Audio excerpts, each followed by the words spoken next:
തദ്ദേശ തെരഞ്ഞെടുപ്പിൽ ശബരിമല സ്വർണ്ണക്കൊള്ള തിരിച്ചടിയായെന്ന് CPIM-ൽ വിമർശനമുയർന്നിരുന്നു. മുഖ്യമന്ത്രിക്കെതിരെയും ജില്ലാ കമ്മിറ്റിയിൽ രൂക്ഷ വിമർശനമുയർന്നെന്നും ആഗോള അയ്യപ്പ സംഗമം സംഘടിപ്പിച്ചതിൽ തെറ്റില്ലെന്നും എന്നാൽ മുഖ്യമന്ത്രി വെള്ളാപ്പള്ളി നടേശനുമായി കാറിലെത്തിയത് തെറ്റെന്നും വിമർശനമുയർന്നിരുന്നു. എന്നാൽ ഇപ്പോൾ തദ്ദേശ തെരഞ്ഞെടുപ്പിൽ നിന്നുള്ള തിരിച്ചടി നിയമസഭാ തെരഞ്ഞെടുപ്പിൽ ആവർത്തിക്കാതിരിക്കാൻ ശൈലജ ടീച്ചറെ മുഖ്യമന്ത്രി സ്ഥാനാർത്ഥിയായി ഉയർത്തിക്കാണിക്കാനുള്ള അണിയറ നീക്കങ്ങൾ നടക്കുന്നതായി പറയപ്പെടുന്നു. ഇത് വിജയത്തിൽ മതിമറന്ന UDF നേതൃത്വത്തെ ആശങ്കയിലാക്കിയിട്ടുണ്ട്. കാരണം ശൈലജ ടീച്ചർ കേരളത്തിൽ ഏറ്റവും കൂടുതൽ ജനപ്രീതി പിടിച്ചുപറ്റിയ വനിതാ നേതാവാണ്.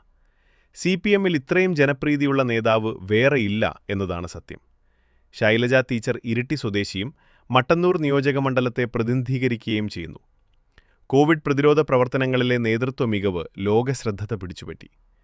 കേരള നിയമസഭാ തെരഞ്ഞെടുപ്പിന്റെ ചരിത്രത്തിലെ ഏറ്റവും ഉയർന്ന ഭൂരിപക്ഷം 2021-ൽ മട്ടന്നൂർ മണ്ഡലത്തിൽ നിന്ന് വിജയിച്ചത്. രണ്ടാമത്തെ പിണറായി മന്ത്രി സഭയിൽ നിന്നും ശൈലജ ടീച്ചറെ ഒഴിവാക്കിയതിൽ ജനങ്ങൾക്കിടയിൽ അമർഷമുണ്ടായിരുന്നു. എന്തായാലും ശൈലജ ടീച്ചർ മുഖ്യമന്ത്രി സ്ഥാനാർത്ഥിയായി എത്തുകയാണെന്നേൽ തുടർഭരണമുണ്ടാകുമെന്നത് തീർച്ചയാണ്. പിണറായി വിജയന്റെ ആരോഗ്യസ്ഥിതിയും കണക്കിലെടുത്താകും പുതിയ തീരുമാനം.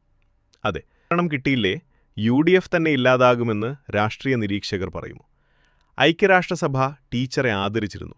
കൊറോണ വൈറസ് പൊട്ടിപ്പുറപ്പെടുന്നതിനെതിരെയുള്ള കേരളത്തിന്റെ പോരാട്ടത്തിൽ UN പൊതുസേവന ദിനത്തിൽ സ്പീക്കറായി ടീച്ചറെ ക്ഷണിച്ചു.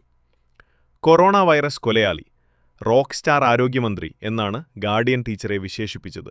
ന്യൂസിലൻഡ് പ്രധാനമന്ത്രി ജസീന്ത അർഡേനെ പിന്തള്ളിയാണ് കോവിഡ് കാലത്ത് ചിന്തകളെ പ്രായോഗിക തലത്തിലെത്തിച്ച മികച്ച 50 പേരിൽ നിന്ന് KK ശൈലജ ഒന്നാം സ്ഥാനത്തെത്തിയത്. കാത്തിരുന്ന് കാണാം ശൈലജ ടീച്ചർ മുഖ്യമന്ത്രി സ്ഥാനാർത്ഥിയായി എത്തുമോ എന്ന്.